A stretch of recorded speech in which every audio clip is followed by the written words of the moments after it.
carnival appeared overnight. No trucks, no sound, just lights blooming through the fog like living fire. By morning, the town celebrated its arrival, calling it a miracle. But Eli felt something wrong beneath the laughter. The music stuttered, the mirrors rippled, and sometimes he heard his name whispered in the rain. As night deepened, the lights grew brighter, hungrier. People vanished, their names forgotten as if they'd never lived. Now standing before the glowing tents, Eli realizes the truth. The carnival didn't come to entertain. It came to remember, and tonight, it remembers him. The town was small, the kind where everyone's face was familiar, but to me, it felt like stepping into a paused moment in time. As the car rolled through the narrow streets, the sun dipped low, casting long shadows that stretched lazily across cracked sidewalks and chipped paint.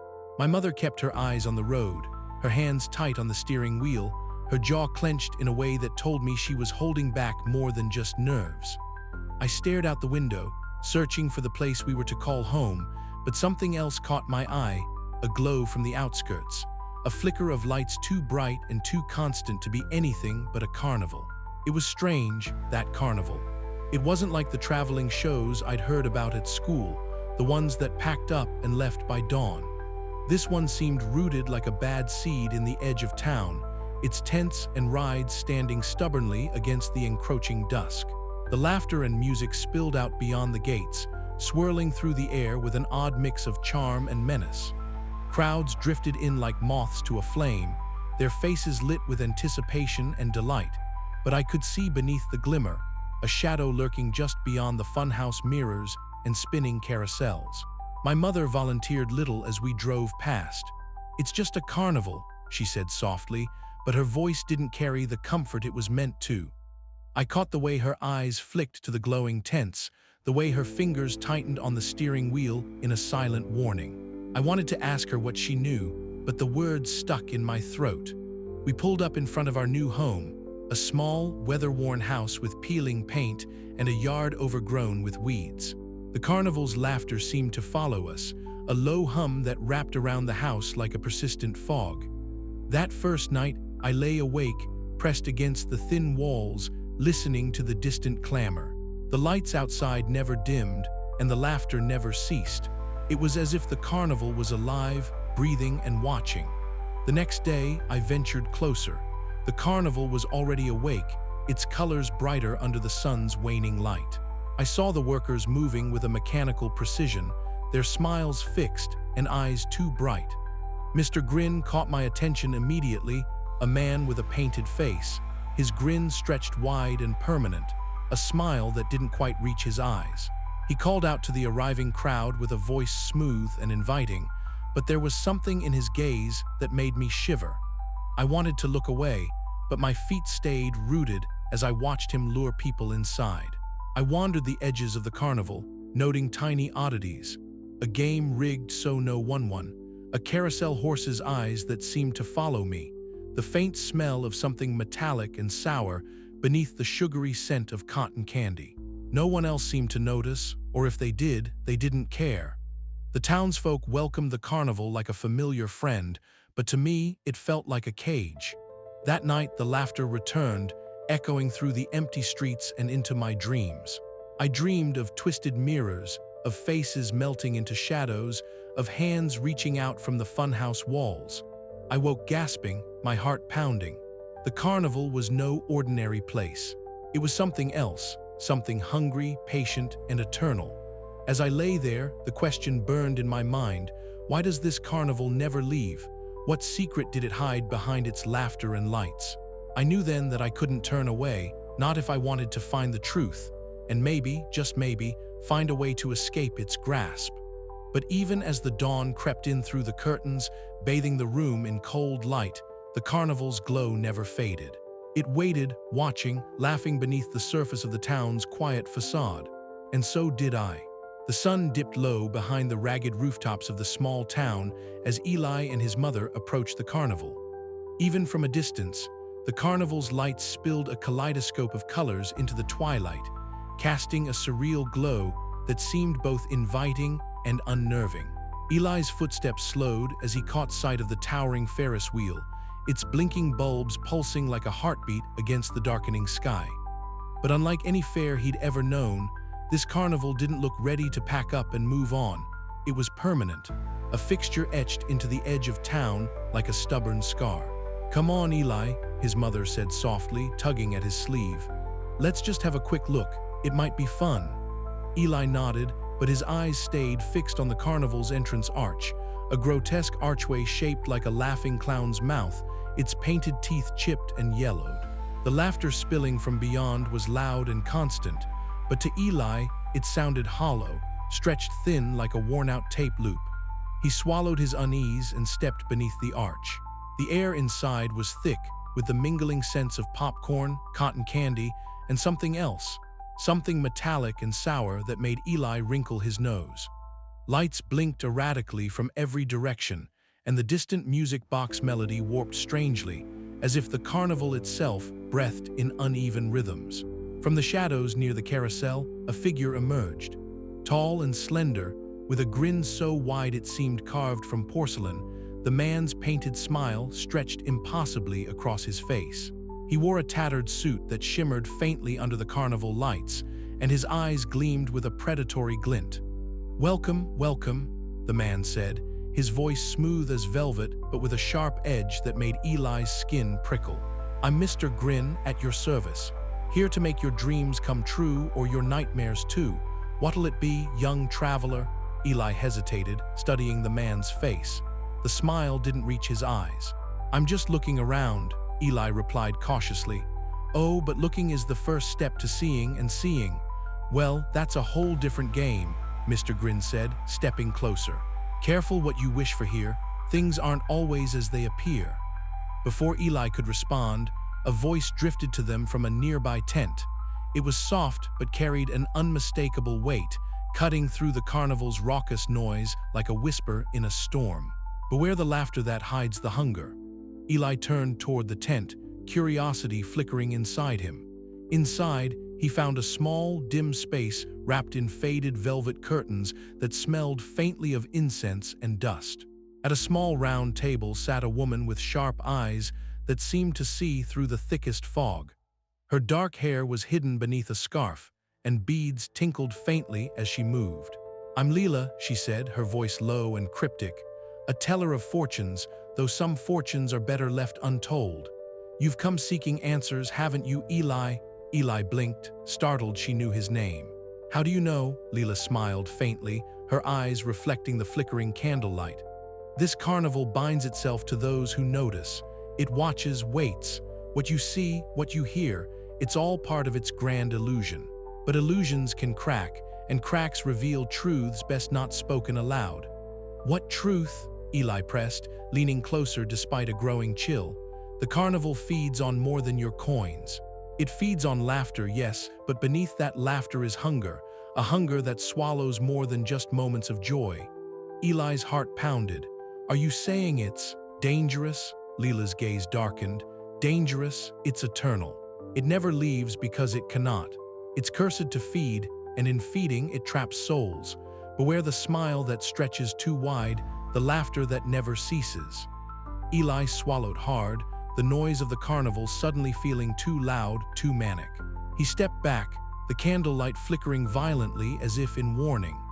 Outside, laughter bubbled up like a sinister tide, washing over the crowd of visitors who danced and played, oblivious or unwilling to see the darkness beneath.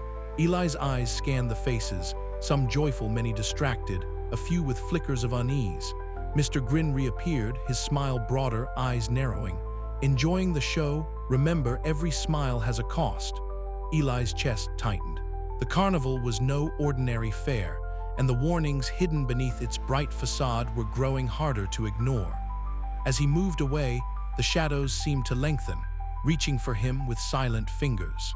That night, as Eli lay awake in his new room, the laughter echoed in his mind, a haunting melody that promised mirth and menace in equal measure. He knew somehow that this was only the beginning. The carnival's true face was still hidden, but the cracks had begun to show, and Eli was watching. The carnival's secrets whispered on the wind, and Eli's journey into the heart of darkness had just begun. The moment I stepped onto the carnival grounds that evening, the air seemed to shift, less like a place of carefree joy and more like the edge of something waiting to snap. But then Tommy appeared, bounding toward me with that reckless grin only a boy half my age could wear.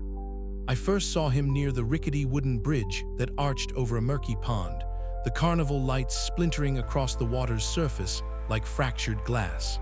He was laughing, the sound pure and untainted, and for a second I almost convinced myself that maybe this place wasn't all shadows and whispers. "Hey, you new here, right?" Tommy asked, his freckles dancing in the glow of the neon signs. I nodded, feeling the weight of my unease pressed against the warm pulse of his enthusiasm. It was strange, how his energy filled the space like sunlight creeping through a cracked window, but even then I noticed it. The way the laughter around us sometimes felt too sharp, too forced, like a blade hidden beneath the carnival's colorful veneer. We crossed the bridge together, the wood creaking beneath our feet, and Tommy launched into stories about his favorite rides. The Ferris wheel that never stopped turning, the hall of mirrors that twisted reflections until you barely recognized yourself. His eyes sparkled with genuine delight, and I wanted to believe, to share in that joy. Yet every now and then, my gaze flicked to the edges of the crowd, where shadows seemed to cling with unnatural persistence. That's when I saw her, Mara. She was standing near the carousel, her pale face framed by dark, tangled hair. The faded carnival makeup on her cheeks was cracked like old paint, and her eyes, those eyes, held a weariness that seemed to consume her from the inside out. She watched me with a cautious intensity, her lips pressed into a thin line. When our eyes met, she gave a barely perceptible nod, a silent warning that sent a shiver racing down my spine. "Careful," I imagined her voice echoing, though she said nothing aloud. I wanted to ask why she was so wary, but words caught in my throat. Instead, I followed Tommy deeper into the carnival's heart, where the noise swelled into a chaotic symphony of laughter, music, and the distant roar of rides. We stopped at a game stall where the air smelled of caramel and dust, and Tommy eagerly grabbed a handful of tickets, pulling me along to try our luck. But even in the midst of the revelry, I couldn't shake the feeling that something was wrong. I noticed visitors frozen mid-laughter, their eyes glassy and unblinking, as if caught in the carnival's spell. Behind them, the twins moved silently, their painted faces masks of eerie silence, watching us with a lingering menace that no child should ever see. "Did you see that?" I whispered to Tommy, but he just grinned and shook his head, dismissing my concern.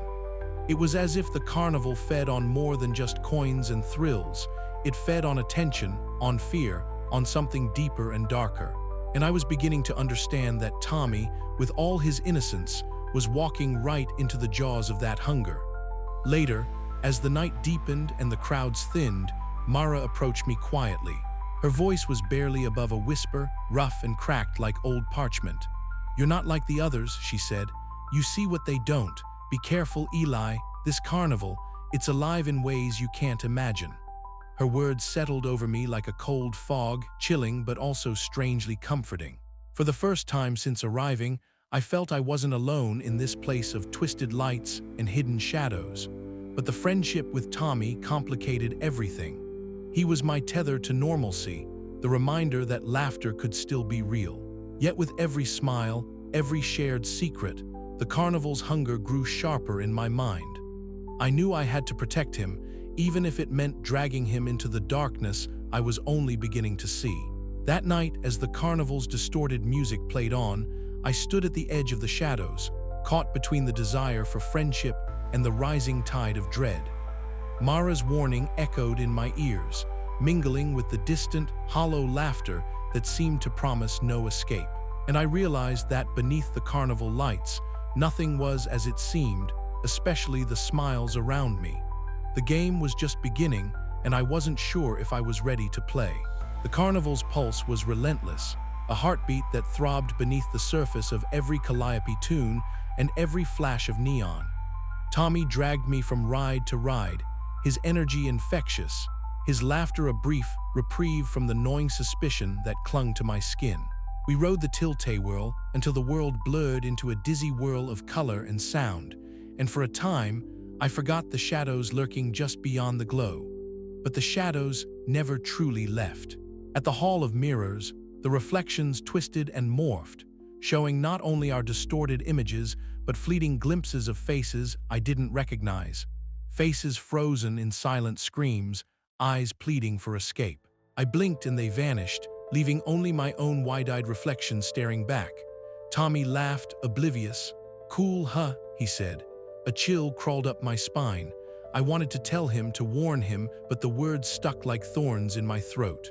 Instead, I kept my eyes peeled, watching as Mara trailed just out of sight, her gaze sharp, her presence a fragile shield against the carnival's encroaching darkness. The night deepened, and the carnival's laughter grew hollower, more strained.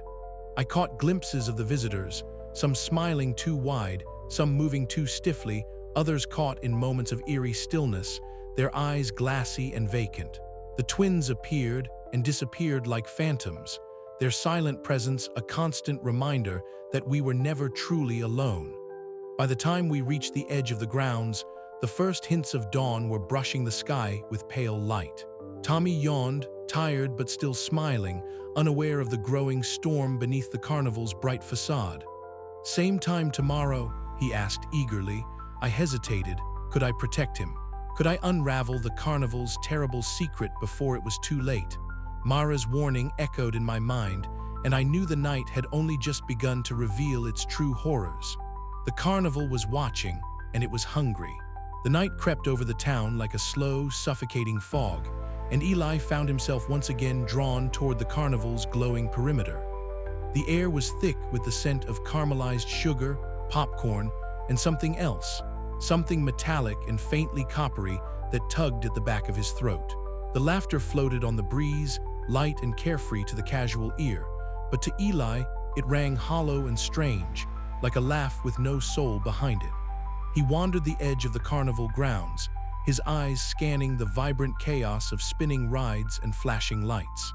The carousel spun lazily, its painted horses frozen in mid-leap beneath the flickering bulbs. Children's screams of delight mingled with the clatter of game booths and the distant hum of a calliope. Yet beneath it all, Eli felt the quiet pulse of something darker. His gaze caught on a wooden post near the entrance, where a faded, yellowed piece of paper flapped weakly in the night breeze. Curious, he stepped closer and reached out, peeling it free. The paper was a missing person flyer, worn and stained, its edges torn and curled. A photo showed a young boy, no older than Tommy, with wide eyes and a hopeful smile that now seemed painfully out of place. Eli's heart thudded painfully in his chest. He scanned the text, name, date of disappearance, last seen near the carnival. The dates stretched back years, yet the flyer was fresh enough to suggest constant replacement, as if the town was trapped in a loop of loss. A sudden rustle behind him made Eli spin around. Mara stood in the shadows, her pale face half hidden beneath a tangle of dark hair. Her carnival makeup was cracked and faded, the bright colors dulled by time and sorrow. "Found one of those, huh?" she whispered, voice rough but urgent. Eli nodded, clutching the flyer.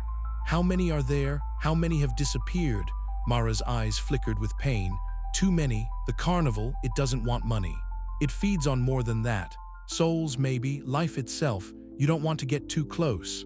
"But why? How?" Eli demanded, shaking off the cold creeping up his spine. She hesitated, glancing nervously over her shoulder. "It's hunger. Endless, insatiable. The carnival is alive in a way you don't understand. It traps people, feeds on them, and keeps the town under its spell." Eli swallowed hard, the weight of her words settling over him like a shroud. He thought of Tommy, laughing just days before, bright and full of life. Had he too been marked? Determined not to let fear paralyze him, Eli pressed Mara for more, but she only shook her head. "Be careful, Eli, the carnival watches. It doesn't like to be disturbed." As Mara slipped away into the shadows, Eli turned back toward the heart of the carnival. The laughter from the Ferris wheel drifted to him again, but this time, the faces of the riders looked different, distorted, stretched into grotesque masks of joy that seemed to shift and dissolve into the darkness. His breath hitched. The carnival's charm was a lie, a shimmering veil hiding a ravenous maw beneath. Eli's resolve hardened. He would find out the truth, no matter the cost. But as he stepped deeper into the carnival's glow, a silent, gnawing hunger seemed to reach out for him from the shadows, waiting patiently to claim its next visitor. The night was far from over, and the carnival's laughter was only just beginning to echo. The night air was thick with the scent of popcorn and spun sugar, but beneath those sweet aromas lay something more sour, more unsettling.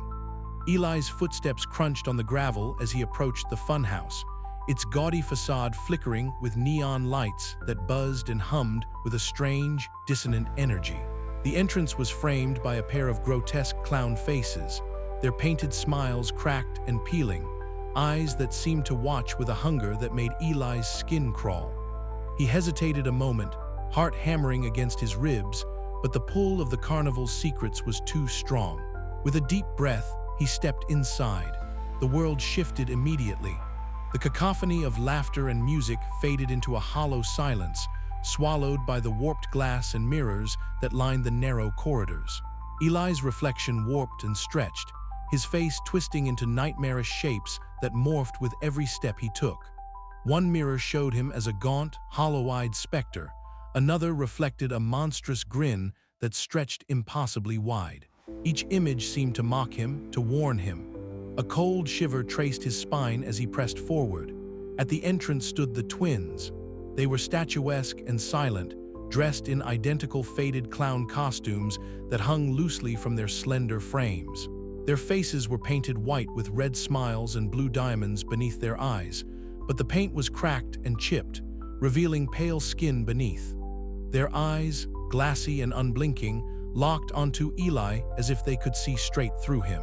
He tried to speak, but they gave no answer, only tilting their heads slightly in unison. Their presence was oppressive, the air thickening with an unseen menace. Eli swallowed hard and moved past them, heart pounding louder in his ears. Deeper into the funhouse, the mirrors became more sinister. Reflections no longer mimicked his movements perfectly. Instead, they showed flashes of other faces, ghostly, pale, eyes wide with terror. They flickered like dying embers in the glass, trapped behind the warped surfaces. Eli's breath caught. These were not illusions, they were echoes of the carnival's victims. A sudden voice broke the silence.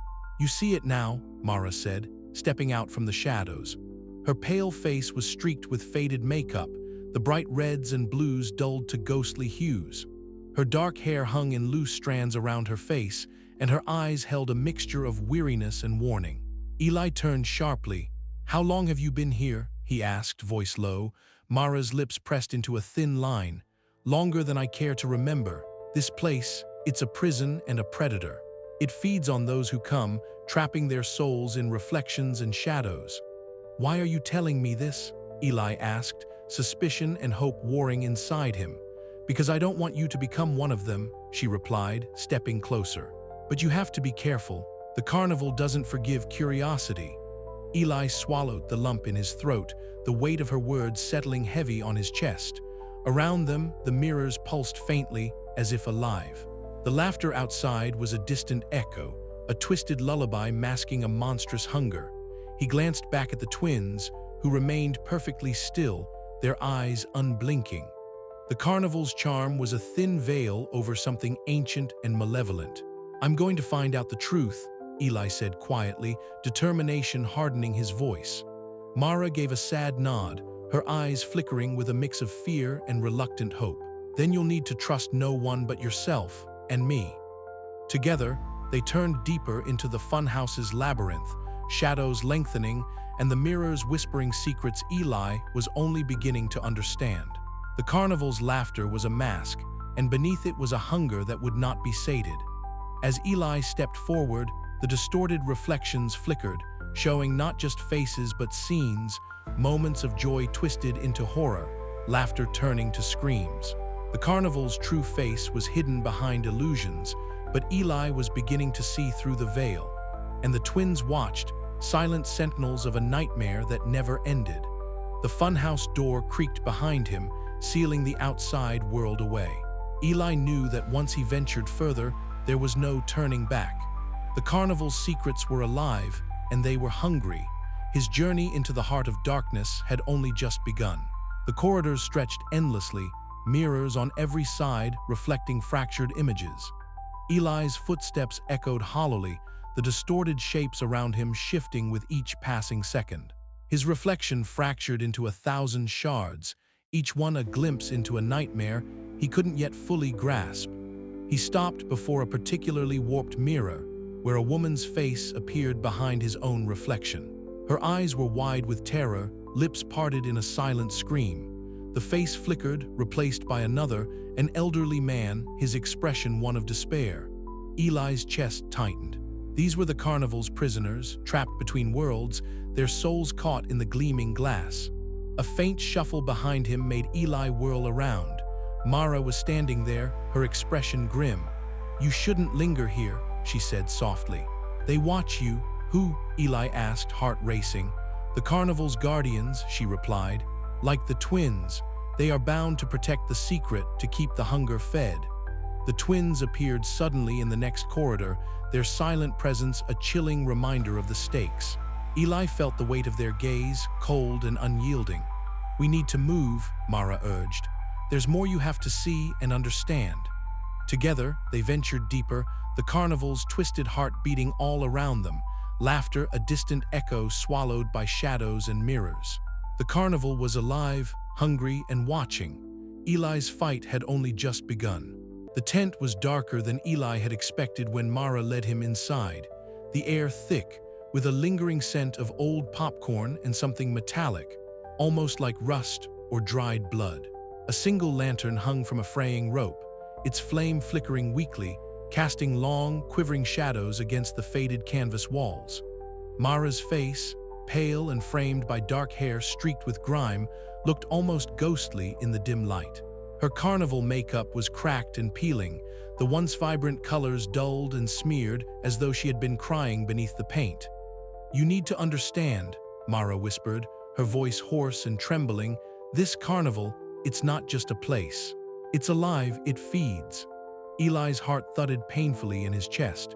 He remembered the strange disappearances, the hollow laughter that sometimes seemed to echo without source. But to say the carnival was alive, to say it fed. It sounded like something from one of the horror books he'd read late at night, tales woven with shadows and fear. "Feeds?" Eli's voice was barely more than a breath. Mara nodded slowly, eyes darting nervously toward the tent's flaps, where the distant sounds of laughter and music drifted in, distorted and eerie in the still night. Not on money, not on food, on souls, on the life essence of those who come here.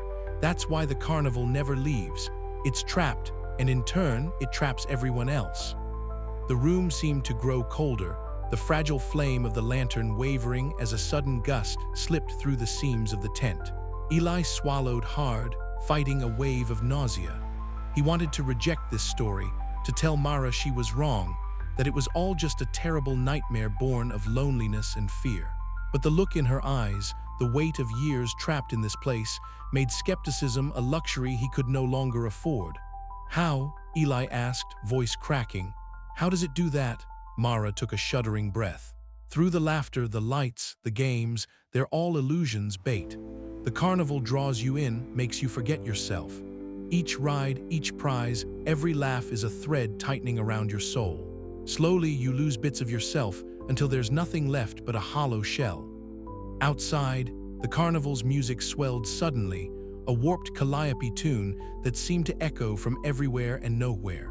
Eli pressed his palms against his knees, trying to steady his breathing. "Why do you stay?" he asked, voice barely above a whisper. Mara's eyes flickered with a sadness that struck deeper than any ghost story. "Because I'm bound to it now. Because fighting it alone is impossible. Because if I leave, I'll be consumed like the others." A shiver crawled down Eli's spine. The carnival was no longer just a place of fun and strange wonder. It was a predator, patient and insatiable. It had been feeding here, under the carnival lights, on the very souls of the people he had seen smiling, laughing, and dancing just days before. He thought of Tommy, bright-eyed and carefree, and his unease deepened. If Mara's words were true, then every visit to the carnival was a gamble with fate. Every laugh was a risk. but maybe knowing was the first step to fighting back. Eli rose from the rough wooden bench where Mara sat and moved toward the tent's entrance. The carnival's glow outside was hypnotic, a swirl of neon and shadow that seemed to pulse like a heartbeat. He glanced back at Mara, whose silhouette was now almost blending with the darkness. "I'm not going to let it win," Eli said firmly, "not if I can help it." Her faint smile was almost a flicker of hope in the gloom. "Then you need to be ready," she warned. "Because once the carnival knows you see through its illusions, it won't let you go quietly." As Eli stepped back into the night, the laughter and music felt different, hollow, hungry, and watching. The carnival's grip was tightening, and the flickering lights beneath the big top were no longer just bright, they were a warning. He was trapped in the glow now, and there was no turning back. The air outside was thick, with the scent of cotton candy and rain-damp grass. Eli's footsteps echoed softly against the cobblestones as he made his way through the carnival grounds. The cheerful chatter of visitors was a thin veil over the oppressive atmosphere Mara had revealed. Everywhere, the lights blinked with unnatural intensity, and the shadows beneath the tents seemed to twist and stretch like living things. He paused near the carousel, watching the painted horses spin endlessly, their eyes wide and glassy. A faint whispering seemed to drift from the ride, a susurrus of voices too soft to understand, but filled with yearning and despair. Eli's reflection caught in a cracked mirror nearby, his face distorted and flickering between a boy staring into wonder and one staring into abyss. He thought about the souls trapped beneath his feet, caught forever in the carnival's web. A sudden cold breeze stirred the ribbons and banners overhead, carrying with it the faintest echo of a child's laugh, bright, innocent, but laced with something else, something darker.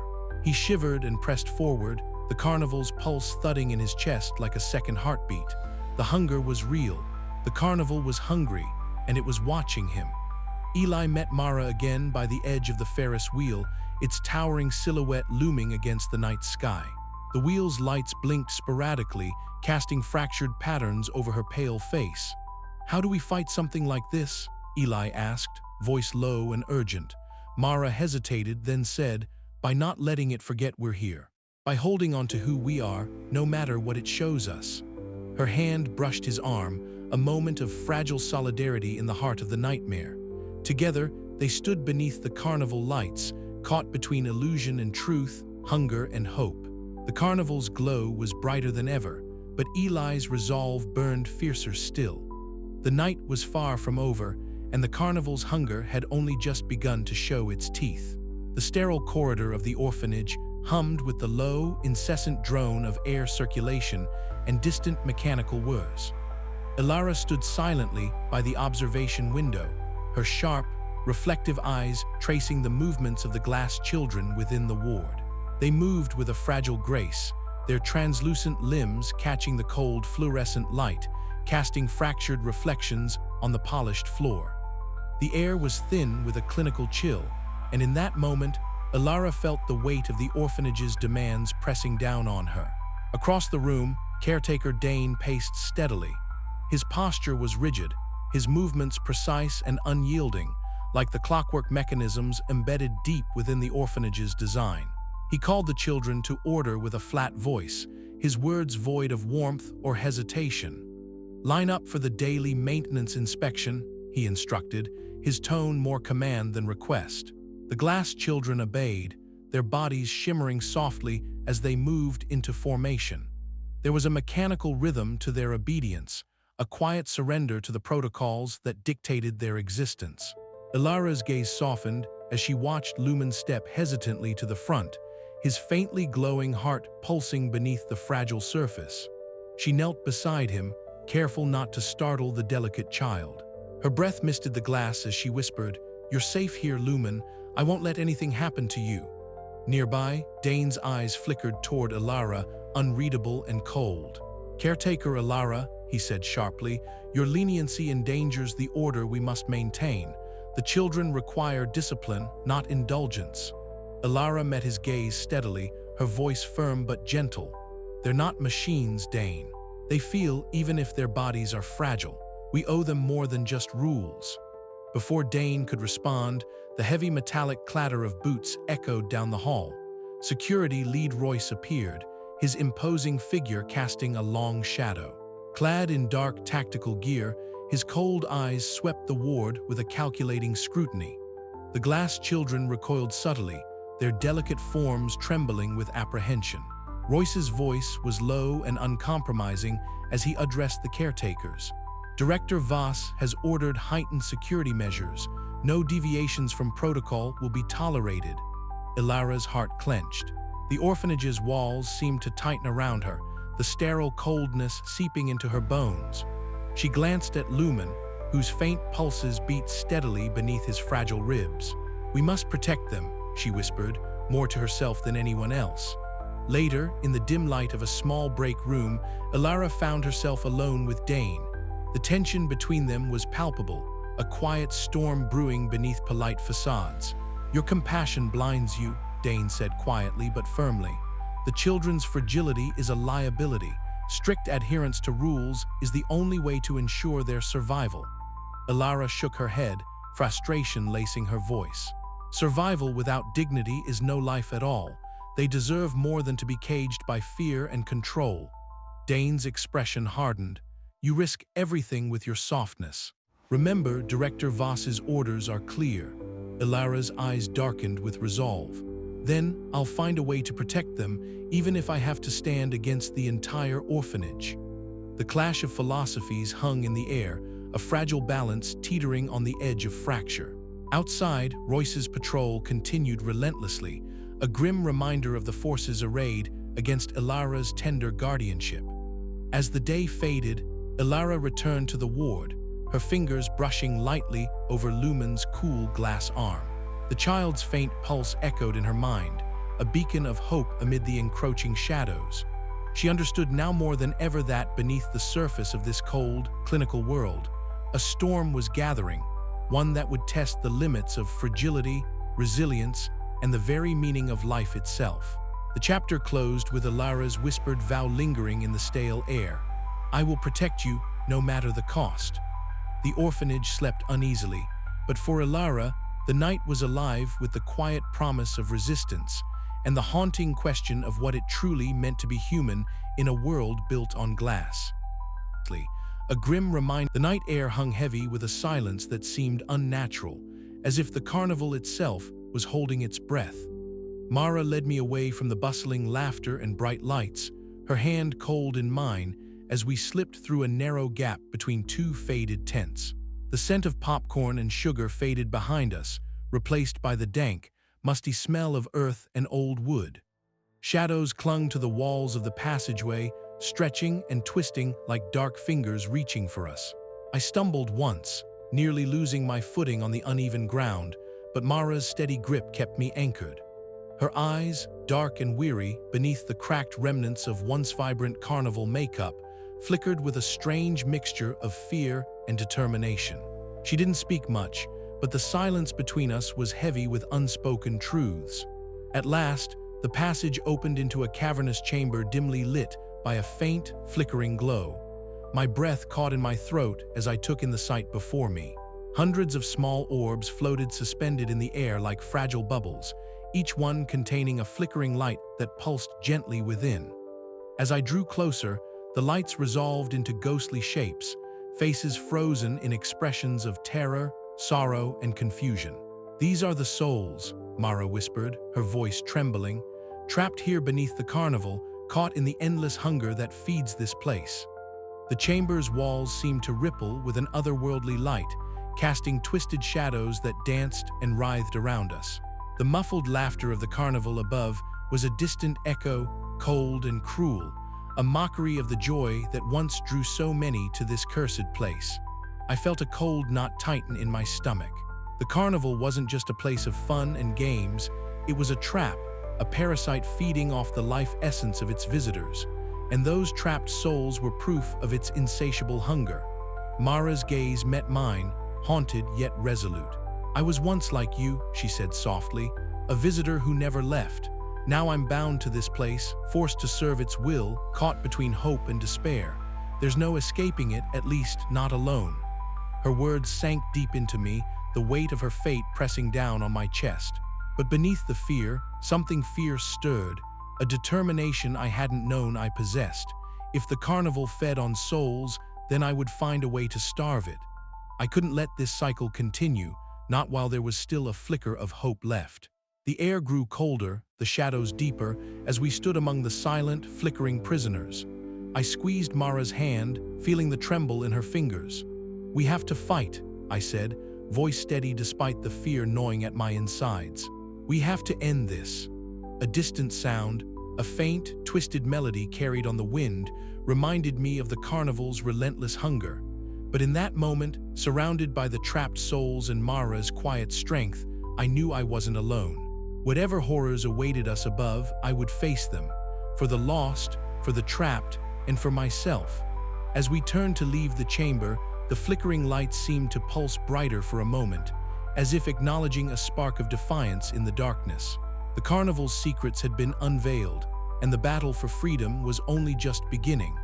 The path ahead was shrouded in shadows and peril, but beneath the carnival's grotesque charm, a fire had been lit. And I would carry it through the night, no matter the cost. The carnival's hunger was vast, ancient, and merciless, but so was my will to survive, and I would not go quietly into that endless night. The air inside the funhouse was thick with a sickly sweet scent, a concoction of stale popcorn and something metallic, almost like blood. Eli stepped cautiously beneath the flickering neon lights that buzzed overhead, casting warped shadows across the warped mirrors lining the narrow corridor. Each reflective surface twisted his image into grotesque parodies. His eyes enlarged to monstrous proportions, his mouth stretched into a silent scream, and limbs elongated into impossible angles. The laughter that echoed around him was not the jovial sound of children at play, but a distorted cacophony that seemed to crawl beneath his skin, crawling with intent. "Eli. Eli," the voice slithered from the shadows, a warped echo of his own name that sent a shiver racing down his spine. He spun around, heart hammering, but the corridor behind him was empty, save for the flickering reflections that now danced like mad specters in the mirrors. "You can't run," the laughter whispered. "You belong to us now." His breath hitched as the walls seemed to close in, the carnival's twisted magic tightening its grip.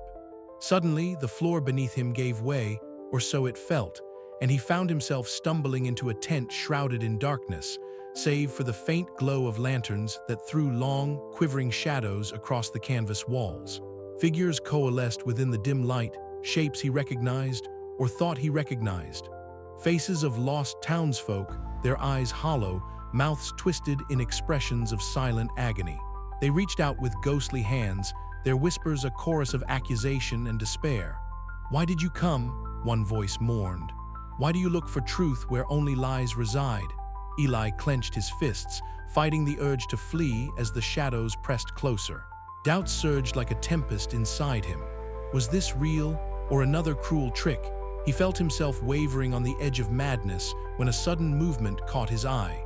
Mara stepped forward, her pale face framed by dark hair, the faded carnival makeup cracked and worn.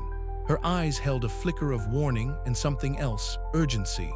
"Hold on to yourself, Eli," she whispered, her voice barely audible over the rising din of the carnival's laughter outside. "They want you to break, to forget, to become one of them." Her presence was a lifeline, a fragile thread tethering him to reality. Eli took a deep breath, drawing strength from her words. The shadows recoiled slightly, the whispers fading into a distant hum. But the reprieve was brief. The tent dissolved around him, replaced by the piercing glare of carnival lights and the grinning figure of Mr. Grin. His painted smile stretched impossibly wide, a grotesque mask that twisted and pulsed as if alive. The carnival's laughter surged into a maddening roar, drowning out all else. "You think you can stop the feast?" Mr. Grin hissed, advancing with unnatural speed. "This carnival is eternal. It feeds. It consumes. And you," he lunged forward, the smile widening, stretching beyond all reason, threatening to swallow Eli whole. Eli stumbled back but steadied himself, the fear igniting a fierce defiance within. "I'm not yours," he spat, voice shaking but resolute. "I won't let you take me." The illusion wavered, the grotesque smile faltering as if surprised by his resistance. For a moment, silence fell, broken only by Eli's ragged breathing. Then, as the carnival's laughter softened to a sinister chuckle, the world shifted again, and Eli found himself alone, the funhouse corridor stretching endlessly before him, the distorted mirrors reflecting not monsters, but a boy determined to fight. But even as he moved forward, the echo of laughter lingered, a chilling reminder that the carnival's hunger was far from sated, and its illusions would tighten ever more. The nightmare was only beginning. The carnival's lights flickered erratically above me, casting long, trembling shadows across the cracked pavement beneath my feet. The air was thick with the scent of popcorn and stale candy, but beneath that sweet aroma lurked something far darker, something bitter and metallic that made my stomach churn. Around me, the carnival pulsed with its usual chaotic energy, bright rides spinning, the shrill laughter of children mixing with the sharp calls of vendors. But I felt detached, as if watching a scene from a distance. The laughter, once a sound that promised joy and escape, now echoed hollowly, like a ghost trapped in a room that refused to close. I closed my eyes, and suddenly the world shifted. I was no longer standing on the carnival grounds. I was back on the carousel, the one with the chipped paint and faded horses that creaked as they moved. Tommy was there, his freckled face lit up by the glow of the carnival lights, eyes sparkling with pure delight. We chased each other around the carousel, our laughter ringing clear and true, untainted by fear or suspicion. It was the kind of laughter that comes from the very core of childhood, a sound so honest and free, it seemed to push back the darkness itself. "Come on, Eli, catch me if you can," Tommy called, his voice carrying over the hum of the carnival. I grinned, heart pounding with the thrill of the chase, and launched after him, my feet pounding the worn wooden platform. For a moment, the carnival was just a playground, a place of wonder and magic. But the moment shattered as suddenly as it had come. The carousel's music warped into a distorted melody, the horses' painted eyes flickering into grotesque smiles. The lights above us dimmed, and the laughter twisted into something sinister, a low, guttural sound that crawled under my skin. Tommy's face blurred, melting into a mask of terror before vanishing entirely. I stumbled backward, heart hammering, as the carnival's true nature clawed its way back into the present. Opening my eyes, I found myself once again beneath the flickering canopy of carnival lights. Mara stood nearby, her pale face framed by dark hair that fell in tangled strands, her makeup cracked and faded like a broken mask. She approached me quietly, her eyes heavy with the weight of the secrets she carried. "They don't want you to remember the laughter," she said softly, her voice a fragile whisper against the roar of the crowd. "Because once you do, you see what they're really feeding on. Not money, not fear, but hope, joy, innocence. Every smile, every laugh, they take it all." I swallowed hard, a cold shiver running down my spine. Mara's words echoed the terrible truth I'd been trying to deny. The carnival's charm was a cruel illusion, a siren song designed to lure us deeper into its grasp. And the laughter, it was the sweetest bait of all. "How do you fight something like that?" I asked, my voice barely audible. Mara's eyes met mine, steady and resolute despite the sorrow that clouded them. "You remember what it feels like to laugh without fear. You hold on to that, even when it feels like the darkness will swallow you whole. That's where the fight begins." I nodded, the memory of Tommy's grin burning bright in my mind. Somewhere beneath the twisted funhouse mirrors and shadowed tents, a spark of hope flickered still. I had to believe it was enough. As I turned away, my gaze caught a cracked funhouse mirror nearby. The glass shimmered unnaturally, and I saw my reflection flicker between the boy I was and the haunted figure I was becoming. The eyes staring back at me were large and observant, but now they held a weight I hadn't known before, a mix of fear, determination, and something harder to name. The carnival's laughter echoed once more, colder and more menacing, but I stood firm. The illusion was powerful, but so was the memory of what had once been pure and good. The carnival might feed on joy, but it could not destroy it completely. And neither could I. With a deep breath, I stepped forward into the night, the carnival's glow casting long shadows behind me. The struggle was far from over, but the echoes of lost laughter gave me a reason to fight. I wouldn't let the carnival win, not yet. As the night deepened, the carnival's sinister symphony played on, but I carried with me the sound of a laughter that refused to die, a beacon in the suffocating darkness. The night had deepened, folding the carnival into pockets of shadow and flickering light, the distant laughter like a thread binding the sinister tapestry of the place. I found myself back in Mara's tent, the air thick with dust and the faint scent of old sawdust and something metallic, like blood dried and forgotten. Mara looked different here, less a weary worker and more a keeper of secrets. Her pale face, framed by tangled dark hair, was streaked with faded carnival makeup that cracked as she spoke. The makeup, like her stories, seemed to be a mask worn thin by time and pain. "You need to understand," she said, voice low and urgent, "this carnival isn't just a place. It's a prison, a predator.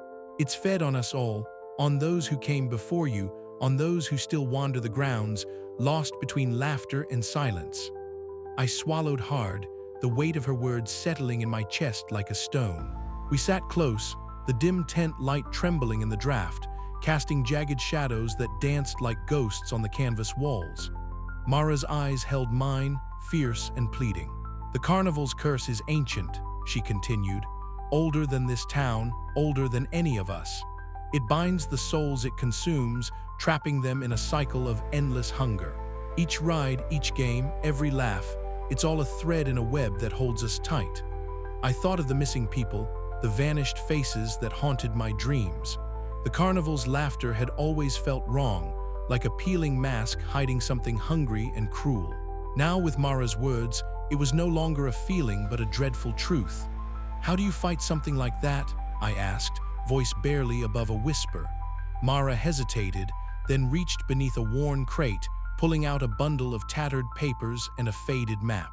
The edges were charred, the ink smeared in places, but the lines and symbols were clear enough. "This is what's left of the carnival's secrets," she said. "Old maps, notes from those who tried and failed to escape. Some tried to break the cycle, but the carnival is clever. It fights back with illusions, with laughter that turns to screams. We have to be smarter." Together, we spread the papers across the rough wooden table. The lantern's flicker cast a ghostly glow over the map, illuminating paths and hidden chambers marked in cryptic symbols. Mara pointed to a spot beneath the big top, where the trapped souls were said to flicker like dying stars. "If we can reach the heart," she said, "maybe we can break the curse. But it won't be easy. The carnival won't let us." Outside, the muffled sounds of the carnival continued, the shrieks of the rides, the clatter of game booths, and the ever-present, unsettling laughter. A chill ran down my spine. Suddenly, the tent flap rustled. I turned to see Mr. Grin standing there, his unnerving smile fixed and unchanging, eyes glinting with something unreadable. He said nothing, just watched for a long moment before disappearing back into the shadows. His presence felt like a warning, a reminder that the carnival was always watching, always ready to strike. The tent felt smaller, the shadows deeper. Then from the corner of my eye, I caught the movement of the twins. They stood silently just beyond the tent flap, their painted faces pale and hollow, eyes dark and unblinking.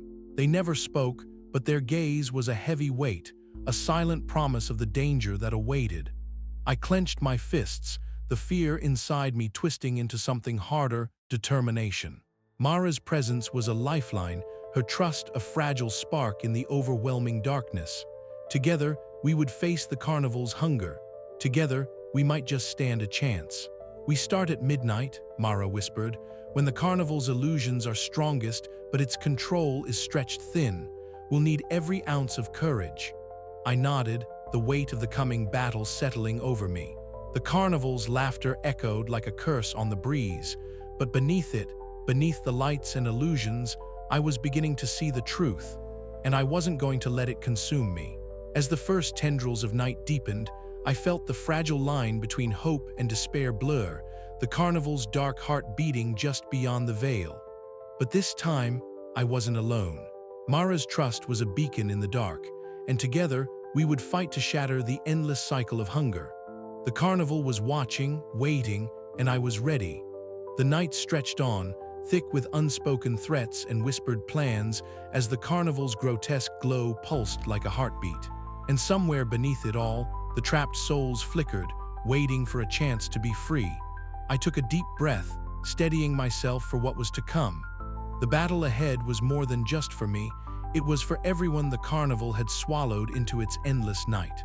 The carnival's laughter rose again, colder and sharper than before. But now it was a challenge, and I was ready to answer.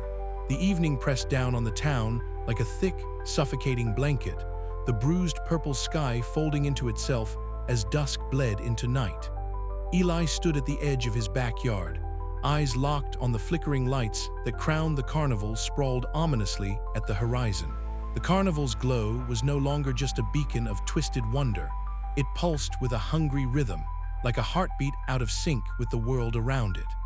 As the air grew colder and the distant laughter bled into the hum of cicadas and rushing wind, Eli felt the carnival's presence tighten, coiling around the town like a serpent ready to strike.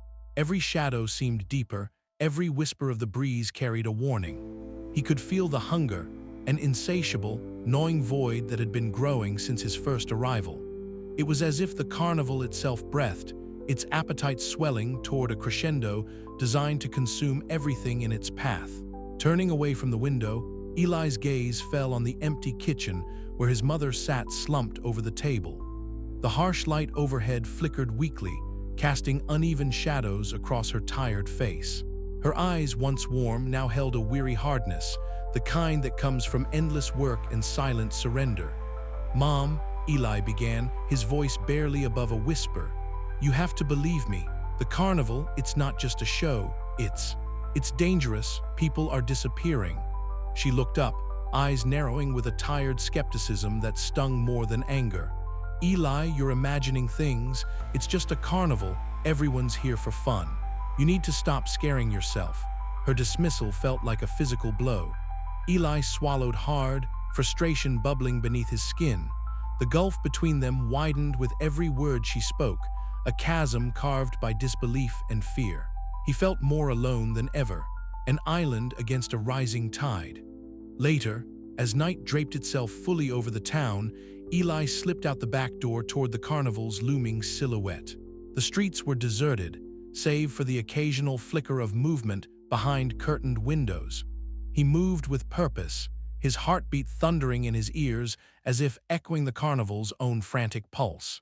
In a shadowed alley behind the big top, Mara waited, her presence a fragile beacon in the consuming darkness. Her pale face was streaked with faded, cracked makeup, the remnants of a smile that no longer reached her eyes. The flickering bulbs above cast grotesque shadows that danced across her features, lending her an ethereal, haunted glow. "You came," Mara whispered, her voice thin but steady. Eli nodded, the weight of the coming night pressing down on his shoulders.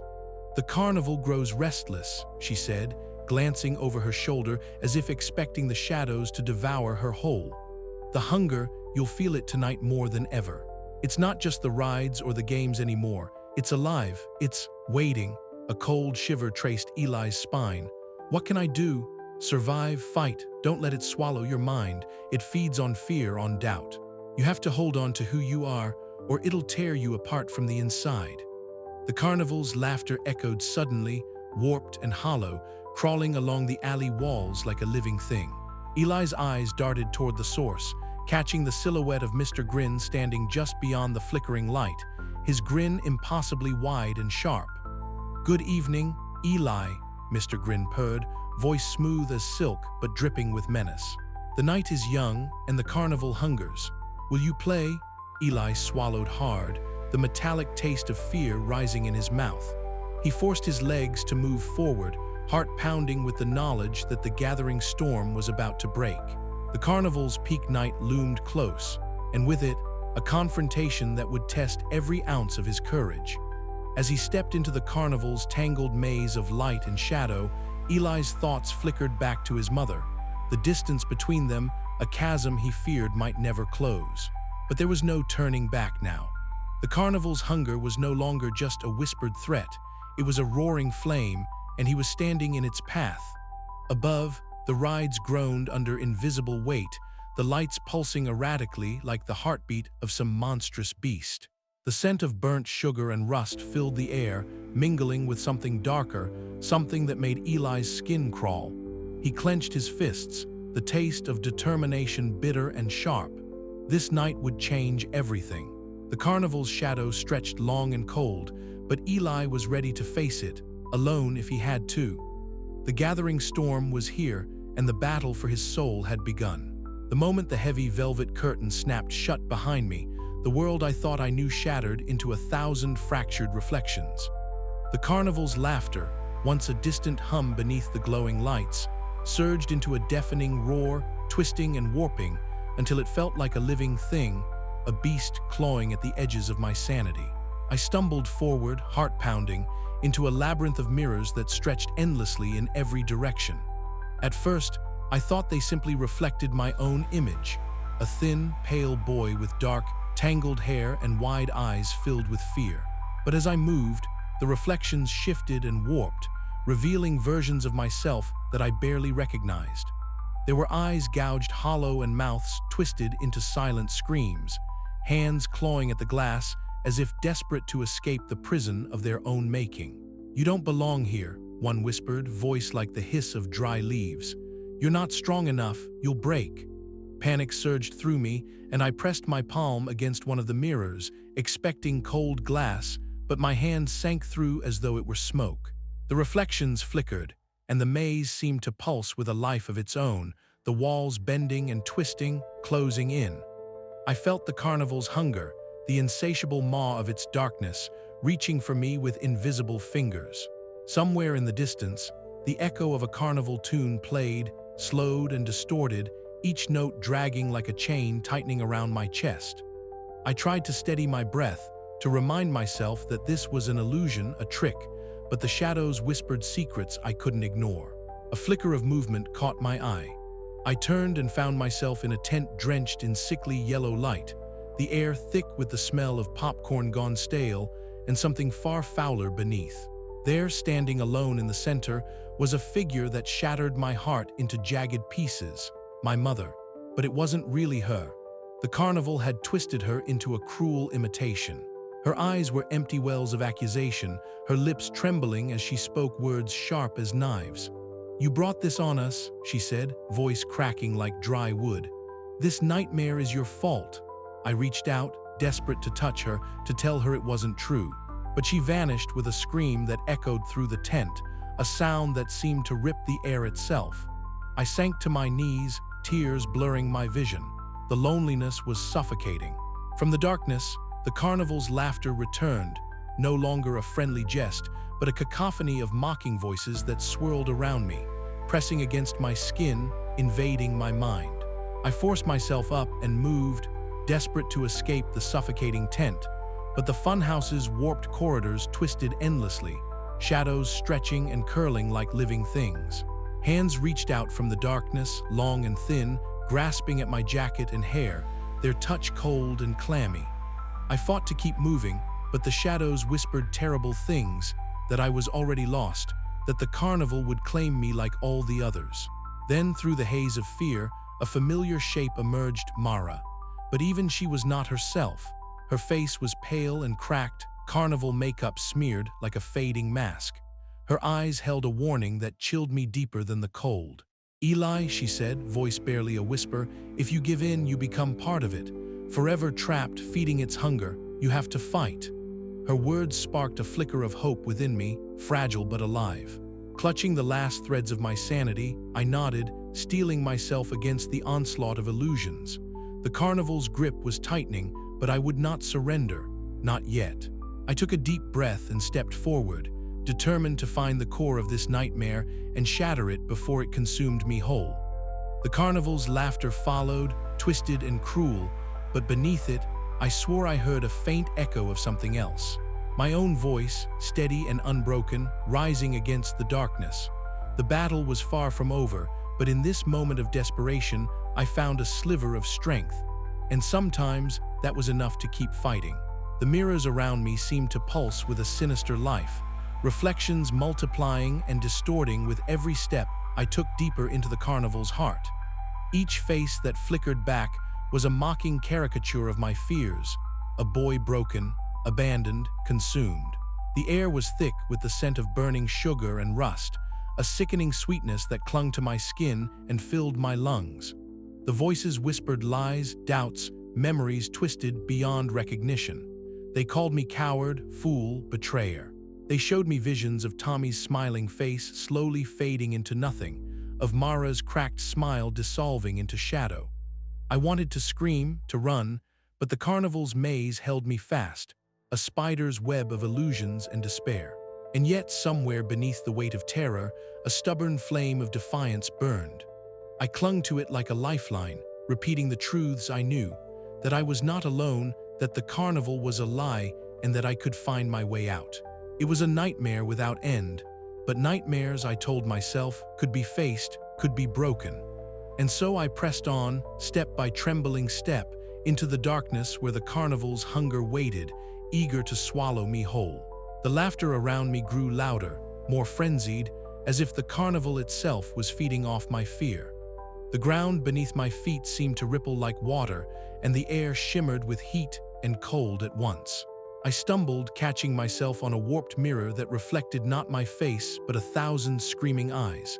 Then, through the chaos, Mara appeared again. "Eli," she said softly, reaching out a hand that trembled but never wavered, "hold on to who you are. Don't let them take you." Her words anchored me, a beacon of light in the swirling madness. I grasped her hand, and for a moment, the carnival's illusions faltered. The twisted laughter dimmed, replaced by a heavy silence that pressed down like a shroud. I closed my eyes and breathed deeply, willing myself to remember the warmth of sunlight, the sound of Tommy's laughter, my mother's voice, even if distant and broken. These memories were my shield, my weapon against the hunger clawing at my soul. Opening my eyes, I stepped forward, ready to face whatever came next. The carnival's grip was fierce, its illusions cruel, but I was no longer a frightened boy lost in the shadows. I was a survivor, a fighter, and I would not be consumed. The nightmare was not over, but neither was the fight. The air inside the carnival's heart pulsed with a sick rhythm, like a living thing breathing and waiting. Eli's footsteps echoed hollowly on the warped wooden floor beneath the flickering glow of twisted carnival lights, their colors bleeding into one another like bleeding wounds. Around him, the funhouse mirrors warped reality, reflections twisting into grotesque parodies of human forms, some familiar, some nightmarish. The scent was thick, a nauseating blend of burnt sugar, rusted metal, and something far fouler, an undertone of decay that clung to the back of his throat and made his stomach churn. He paused, eyes scanning the darkness beyond the carnival's dazzling facade. The laughter that usually filled the night was now fragmented, echoing in broken waves, half memories of joy turned sinister. The carnival was watching, sensing his intrusion, its hunger palpable like a living shadow pressing against his skin. From the shadows, Mara appeared, her pale face framed by dark, tangled hair, the faded carnival makeup cracking like dry earth over her skin. Her eyes, heavy with weariness and a flicker of hope, met his. "This is it," she whispered, her voice barely audible over the discordant symphony of twisted music and distant screams. "The core. If you want to break the cycle, you have to strike here, where the carnival feeds." Eli nodded, swallowing the lump of fear lodged in his throat. He remembered every disappearance, every whispered warning, every flicker of trapped souls glimpsed beneath the carnival's glittering surface. The faces pressed against invisible barriers in the shadows, their silent pleas etched into his mind. He could not let them suffer in silence any longer. Together, they stepped deeper into the carnival's heart, the world around them warping and shifting as the entity fought to maintain its illusion. The laughter twisted into a cacophony of mocking voices, each one clawing at Eli's resolve. The funhouse mirrors cracked and splintered, revealing glimpses of pale faces, souls trapped in a limbo of torment, their eyes wide with eternal fear. Eli's breath hitched, but he pressed on. "You don't own us," he shouted into the swirling darkness, voice raw with defiance. I refuse to be your next meal.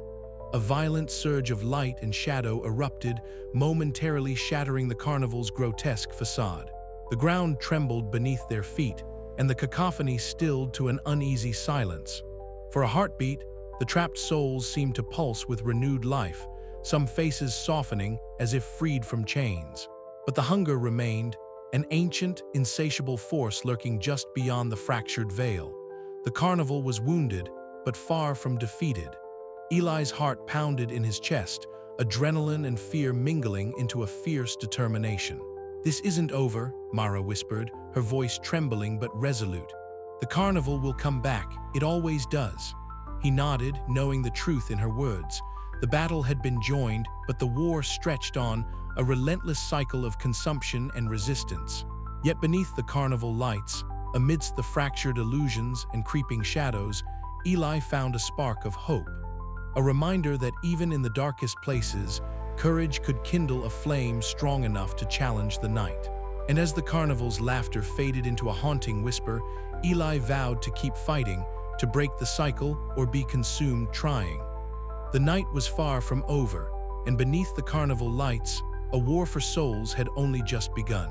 The moment I stepped beyond the carnival's crooked gates, the night air hit me like a shock, cold, sharp, and real.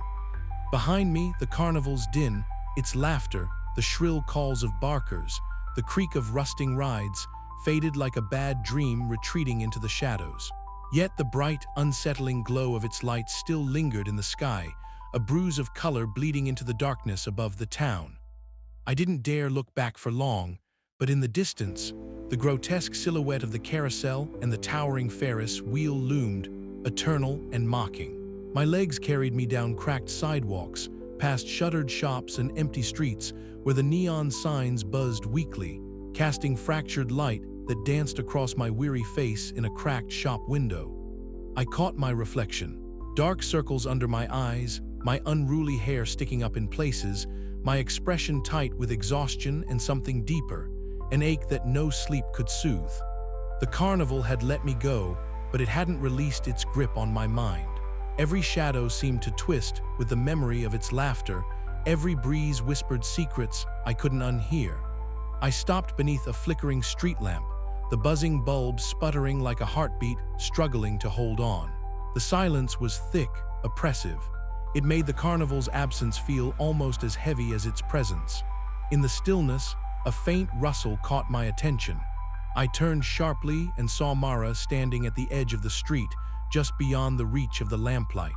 Her pale face was half hidden in the darkness, the cracked remnants of faded carnival makeup making her look like a ghost who'd wandered too far from the funhouse mirrors.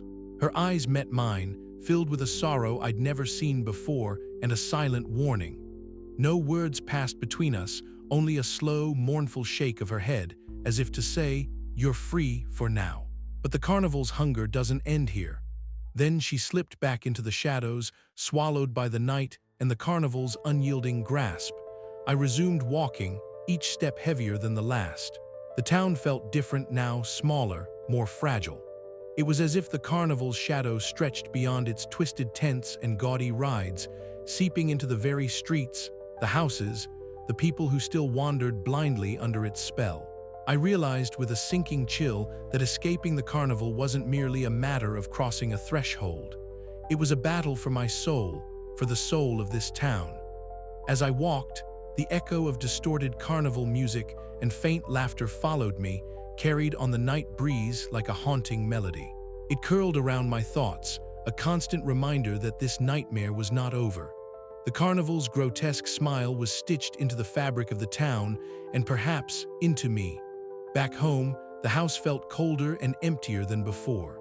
My mother had retreated further into her disbelief, her eyes glassy when I tried to tell her what I'd seen, what I'd escaped. She called it childish fears, imagination running wild, but I knew better. The carnival had taken more than just visitors. It had swallowed hope, innocence, and now it sought to devour everything I held dear. That night, as I lay awake staring at the ceiling, the carnival's eerie glow leaked through the curtains, painting strange patterns on my walls. The hunger was distant but unrelenting, a living thing waiting patiently for its next feast. I clenched my fists, feeling the weight of everything I had lost and everything I still had to fight for. Freedom was a flicker, fragile and fleeting, but it burned inside me. The carnival might have let me go, but I wasn't safe yet. Not by a long shot. The nightmare beneath the carnival lights was far from over, and I was still its prisoner in every way that mattered. I had escaped its physical grasp, but its shadow stretched long and dark, and I knew deep down that the battle for my soul and the town's was just beginning. The house was unusually silent when Eli returned, the kind of silence that pressed against his ears and filled the spaces where words should have been. The carnival's distant laughter still lingered faintly in the night air, an eerie soundtrack to the growing chasm between him and the world he knew. His mother sat at the kitchen table, the same tired expression etched across her face, illuminated by the harsh glow of the single overhead light. The day's weariness pulled her shoulders down, and her eyes, once warm and comforting, now held a guarded, almost weary skepticism. "Mom," Eli started, voice low but urgent, "you have to listen. It's not just a carnival. There's something wrong, something dangerous. People are disappearing." He reached across the table, desperate to bridge the distance between them, but she pulled back, clutching her mug tightly as if warding off his words. "Eli, please," she sighed, avoiding his gaze. "You're imagining things. Kids get scared sometimes. That's all this is." The words hit him harder than any physical blow. He wanted to scream, to shake her until she saw the truth, the shadows beneath the carnival lights, the hollow laughter, the trapped souls flickering like dying candles beneath the big top. But all he managed was a trembling silence. Days bled into nights, and Eli found himself wandering the town like a ghost, carrying a burden too heavy for his young shoulders. At the diner, he approached a small group of locals, his voice cracking with urgency as he described the horrors he had witnessed. Their faces shifted from polite curiosity to thinly veiled suspicion. A few chuckled nervously, casting uneasy glances toward the carnival's glowing perimeter. "Sounds like a wild story, kid," one man said, shaking his head. "Maybe you should lay off the carnival rides for a while." Laughter bubbled from a nearby table, light and carefree, mocking the weight of Eli's words. It was the kind of laughter that hid secrets, the same laughter that had swallowed so many before him. That night, Eli found himself alone on a cracked park bench, the carnival's neon glow cutting through the dusk like a malevolent beacon. The distant laughter echoed, a cruel reminder that the nightmare was far from over. His heart pounded with a desperate hope that someone, anyone, would see beyond the illusion and join his fight. But the darkness around him whispered only solitude. When he returned home, the tension between him and his mother had become a wall too thick to breach. Their conversations, once filled with warmth and shared dreams, now dissolved into arguments and silence. "Why won't you believe me?" Eli demanded one evening, his voice raw with frustration. "I saw what's really happening. I saw what the carnival does." She looked at him, eyes brimming with tears she refused to shed. "Because I love you, Eli, and I can't lose you to this nightmare you're chasing." The room seemed to shrink, the love between them tangled in fear and misunderstanding. Eli wanted to reach out, to hold on to the last thread of their connection, but the weight of the carnival's curse pressed down, pulling him further into isolation. Yet amid the despair, a fierce determination ignited within him. If those he loved refused to see the truth, he would fight alone if he had to. The carnival's laughter was a siren's call, but Eli's resolve was a beacon against the darkness. Outside, the carnival lights shimmered, mocking and eternal, but Eli's eyes were fixed on the shadows beneath them. The price of truth was steep, but it was a price he was ready to pay, and the nightmare was just beginning. The carnival lights flickered, casting long, wavering shadows that stretched across the cracked pavement like fingers grasping at the night. Mara stood beneath the wavering glow, her pale face a mask of faded carnival paint that had cracked and peeled over years of endless performance and captivity. She was alone, or as alone as one could be when bound to a place that never left, a place that fed on the souls of its visitors and held its workers in chains far heavier than iron. Her dark eyes scanned the bustling grounds, where laughter rang out in manic bursts, drifting through the air like a poisonous mist. She could feel it, the hunger, the insatiable craving that pulsed beneath the carnival's vibrant surface, a living thing that consumed everything it touched. Mara's breath caught in her throat. The carnival was alive, an ancient entity that had trapped her and so many others in an endless loop of torment and illusion. But tonight, something was different. Tonight, she had made a decision, one that could change everything or doom them all. Eli was waiting in the tent they had claimed as their refuge, a fragile sanctuary carved out of silence amidst the chaos. When Mara entered, the air was thick with the scent of damp canvas and the faint metallic tang of old machinery. Eli looked up, his large eyes wide with a mixture of fear and determination. He had come so far, seen so much, and yet Mara could sense the same flicker of hope that had long ago been snuffed out in her own heart. "I don't know if I can do this," Mara admitted, her voice barely a whisper as she sank onto the worn bench. "The carnival, it's not just a place, it's a curse. It holds us here, feeds on us, and we become part of it. I've been trapped for years, watching people like you come and go, only to be swallowed whole." Eli nodded slowly, his youthful face set with grim resolve. "But we have to try. If we don't fight, it wins." Mara looked away, the cracked makeup around her eyes catching the dim light. "I've thought about leaving, about breaking free, but every time I try, the carnival fights back. It's a living nightmare, Eli, and it's hungry." She reached into the folds of her tattered coat and pulled out a small talisman, worn and faded, but pulsing faintly with an otherworldly energy. This might be the key. It's old, older than the carnival itself. It's said to hold the power to break the curse, to sever the hunger, but using it is dangerous. It could destroy the carnival or destroy us.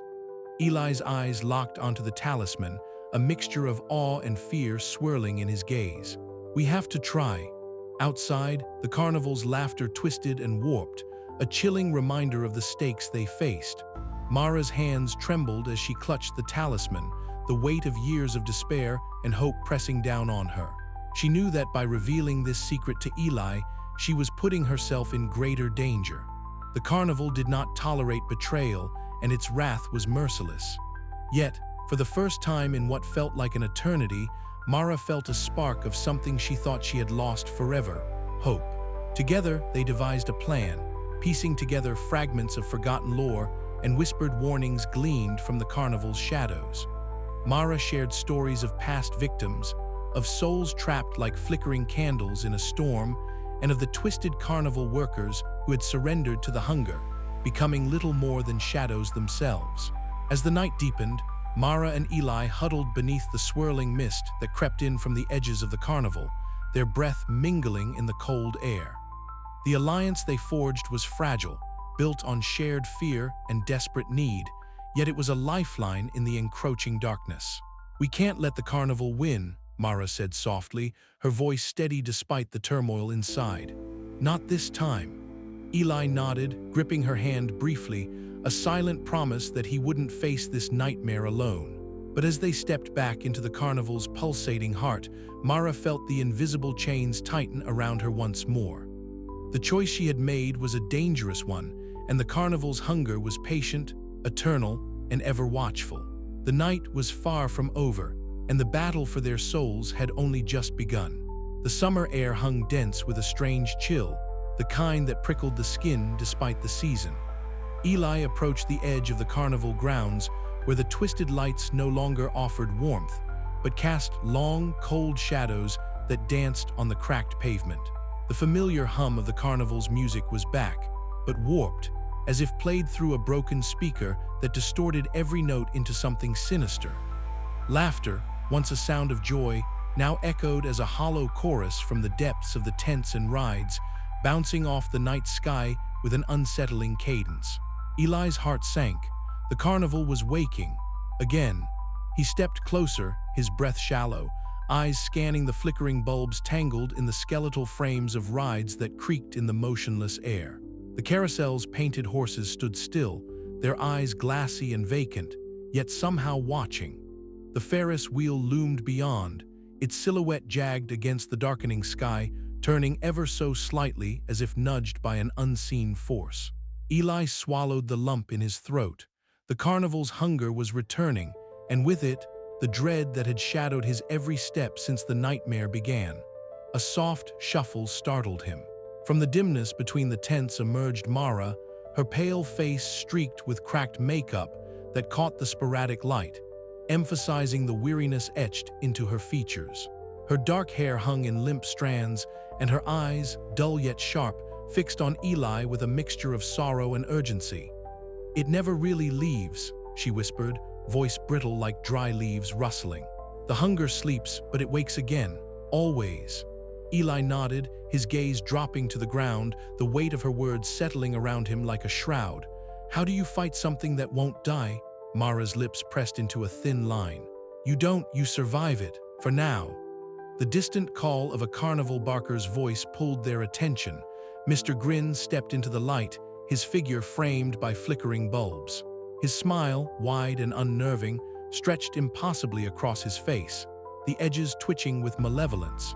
His eyes glinted with a predatory gleam as he surveyed the growing crowd of onlookers and newcomers, his voice rising in a chilling invitation. "Step right up. The magic never ends, the fun never ceases. Tonight, more wonders than you've ever dreamed."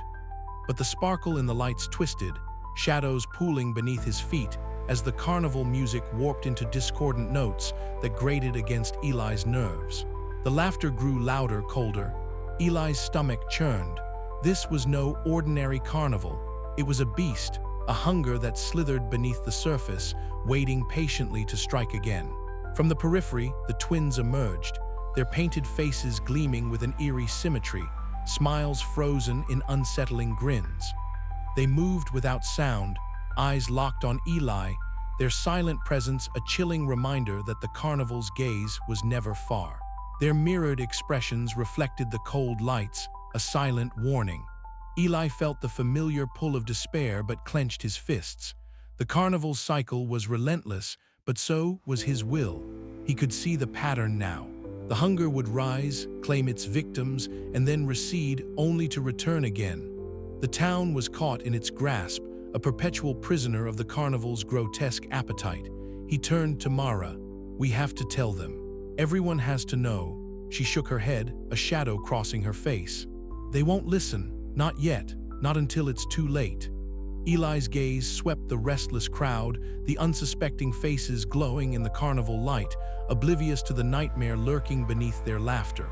The carnival's return was a dark omen, a reminder that some evils were cyclical, and breaking free was far harder than surviving one night.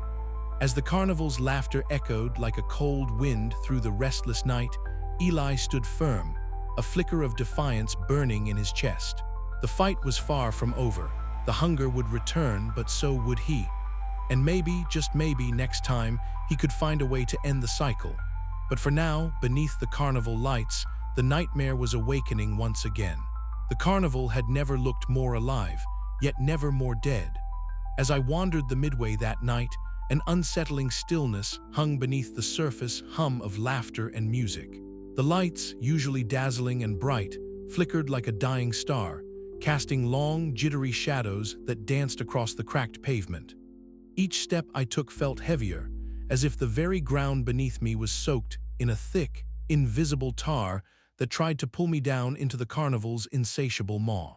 The townsfolk moved like ghosts, their faces blank or twisted into smiles that didn't reach their eyes. Even the children who once chased each other around the carousel now trailed behind their parents, their laughter hollow and mechanical. I caught myself staring too long at the faded posters fluttering on the walls, the images of past performers and attractions blurred by time and neglect. It was as if the carnival itself was bleeding memory, losing fragments of its identity with every passing day. In a shadowed tent near the Ferris wheel, I found Mara. She sat alone, her pale fingers tracing the cracks in a dusty mirror. The faded carnival makeup that once gave her an eerie beauty was now a fractured mask, peeling away to reveal exhaustion and sorrow beneath. Her dark eyes met mine, and for a moment, the weary protectiveness I'd come to know flickered with something deeper, a profound sadness that words could never capture. "They're all trapped," she whispered, voice cracking. "Even us." I swallowed hard, feeling the weight of her confession settle in my chest. The carnival wasn't just a place of horrors, it was a prison. Its hunger was endless, and the very people who worked there were prisoners bound by invisible chains. Mr. Grin appeared suddenly, his twisted smile widening as he stepped into the tent's dim light. His voice was low, mocking, like a serpent's hiss. "You can't fight it, Eli. You never could." Behind him, the carnival workers shuffled like puppets, their faces painted with smiles that twitched and flickered, revealing glimpses of anguish and despair. I wanted to look away, but something rooted me to the spot, a burning need to understand, to find a way out. As I turned to leave, I felt a cold presence behind me. The twins stood there, silent and still, their cracked white faces mirrored in perfect symmetry. Their unblinking eyes followed my every move, a chilling reminder that the carnival watched, always watching. I clenched my fists, the hopelessness threatening to swallow me whole. The town was held hostage by this grotesque carnival, its hunger unrelenting, its illusions suffocating. Yet somewhere deep inside, a fragile spark of defiance flickered. I couldn't let the nightmare win, not yet. But as I stepped back into the sickly glow of the carnival lights, the question echoed in my mind. How could I possibly break free when even those trapped within had become part of the horror? The laughter resumed, colder and more menacing than ever, and I knew the fight was far from over. The carnival's grip tightened, and the town remained a prisoner beneath its grotesque, unyielding lights. The carnival lights flickered faintly in the distance, stubbornly clinging to the night like a dying ember refusing to be extinguished. I stood on the edges of town, the cold morning air biting through my thin jacket, my breath a visible ghost dissolving into the chill. The grotesque glow of the carnival stretched out before me, an unyielding, unnatural presence that no sunrise could fully erase. I wanted to believe I was free. I had run from the labyrinth of twisted mirrors, the laughter that gnawed at my bones, the hunger that devoured hope itself. But standing there, with the first pale light brushing the cracked pavement, I felt the weight of the carnival's shadow still pressing down on my chest. The town was quiet, but not peaceful. It carried the residue of the carnival's unending feast. The missing faces, the whispered rumors, the fading smiles of those who had once wandered into its grasp. My own reflection caught in a darkened window, fractured and uncertain, mirrored the fractured pieces of my soul. I traced a finger along the cold glass, feeling the subtle tremor beneath my skin, the echo of something ancient and insatiable lurking just beyond the veil of reality. Back in my room, the carnival posters on the walls seemed to warp and shift when I wasn't looking. The colors bled, the clowns' smiles twisted into grimaces of despair. I sat on the edge of my bed, my eyes locked on the cracked mirror beside the dresser. My face stared back at me, pale and gaunt, eyes wide but wary. The nightmare had marked me, not just on my skin but deep inside, where the carnival's hunger still gnawed. I remembered Mara's warning, the way her eyes held both resignation and fierce determination. I saw her face in flickering carnival mirrors, always just out of reach, her voice a whisper carried on the wind. Beware the hunger that never sleeps. The carnival was not gone, it never truly left. It lingered in the shadows of the town, in the silence between heartbeats, in the laughter that echoed faintly at the edge of hearing. Mr. Grin's wide, unnerving smile haunted the corners of my vision, and the twins stood silent sentinels in the fog, their painted faces frozen in sinister grins. I wanted to scream, to warn the others, but the words caught in my throat. My mother didn't believe me. The townsfolk went about their days, eyes glazed with complacency or fear. The carnival's hunger was a cycle, a never-ending feast that fed on innocence, on hope, on the very souls of those drawn into its spectacle. And I was left standing beneath the carnival lights, caught between relief and terror, between escape and entrapment. The nightmare was not over. It was only beginning anew. As dusk began to fall once more, the carnival's lights sputtered to life, flickering like a heartbeat in the dark. The music swelled, distant and haunting, and I could feel the hunger stirring again. a living pulse beneath the carnival's gleaming surface, waiting for the next soul to be lured into its grasp. I turned away, but the laughter followed me, echoing through the night, a reminder that beneath the carnival lights, some horrors never fade. They wait, and they hunger.